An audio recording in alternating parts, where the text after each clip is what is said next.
সব প্রতিযোগিতা মিলিয়ে টানা 7 ম্যাচে জয়হীন ম্যানচেস্টার সিটি। টানা 5 হারের পর 3 গোলে এগিয়ে থেকেও ড্র করে পেপ গার্দিওলার দল। আর ডিসেম্বরের শুরুতেই ইংলিশ প্রিমিয়ার লিগে তাদের চিরপ্রতিপক্ষ লিভারপুলের কাছে তো হেরেই গেল তারা। এই ম্যাচ হেরে শীর্ষে থাকা লিভারপুল এগিয়ে যায় 11 পয়েন্টে। তাই অনেকে বলাবলি করছে সিটিকে রেকর্ড টানা 4 লিগ শিরোপা জেতানোর পাশাপাশি আরও বড় বড় টুর্নামেন্ট জেতানো গার্দিওলার জাদু কি তবে শেষ হতে চলেছে? সেই আলোচনা যে চলছে না এমন নয়। 2016 থেকে ইতিহাদে গার্দিওলা গত 8 বছরে এমন কঠিন পরিস্থিতিতে আগে পড়েনি। সেই কারণে হতাশাটাও বেশি তার। সম্প্রতি সিটির সঙ্গে 2 বছরের চুক্তি নবায়নের 48 ঘন্টা না যেতেই গার্দিওলার জন্য তার পরের রাতটি এমন দুর্বিষহ হয়ে উঠবে কে জানত।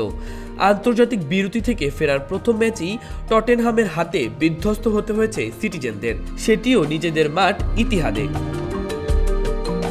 ম্যান সিটি কোচ গার্দিওলা বলেন, একজন খেলোয়াড় ও কোচ হিসেবে দীর্ঘ ক্যারিয়ারের এই ধরনের পরিস্থিতি আসে, আর যখন আসে তখন তা গ্রহণ করতে হয়, চ্যালেঞ্জ নিতে হয়। জিততে না পারলে সমস্যায় পড়তে হবে সেটা তার জানা আছে। তাই মৌসুমের শেষ পর্যন্ত চেষ্টা করে যাবেন দলকে ভালো অবস্থানে নেওয়ার। এদিকে ইংলিশ প্রিমিয়ার লিগে শীর্ষস্থান ধরে রাখল লিভারপুল। ম্যানচেস্টার সিটিকে 2-0 গোলে হারিয়ে লিগের শীর্ষস্থান আরও দৃঢ় করেছে লিভারপুল।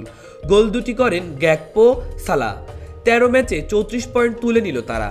আর এই হারে টানা 7 ম্যাচে জয়হীন থেকে রীতিমতো দিশেহারা ম্যানচেস্টার সিটি।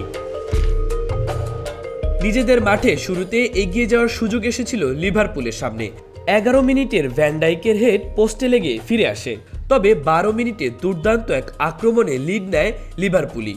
মোহাম্মদ সালার দারুণ এক পাসে বল পেয়ে দুর্দান্ত এক শটে বল জালে জড়ান কোডি গ্যাকপো। প্রথমার্ধে আর গোল না হওয়ায় 1 গোলের লিড নিয়েই বিরতিতে যান লিভারপুল। দ্বিতীয়ার্ধে দাপট বজায় রেখেছে লিভারপুল। 51 ও 56 মিনিটে দারুণ দুটি আক্রমণ সাজিয়েও শেষ পর্যন্ত গোলের দেখা পায়নি লিভারপুল। 77 মিনিটে পেনাল্টি পায় লিভারপুল। পেনাল্টি থেকে গোল করতে ভুল করেনি সালাহ। মাহবুবুর রহমান ইমন, খবর সংযোগ।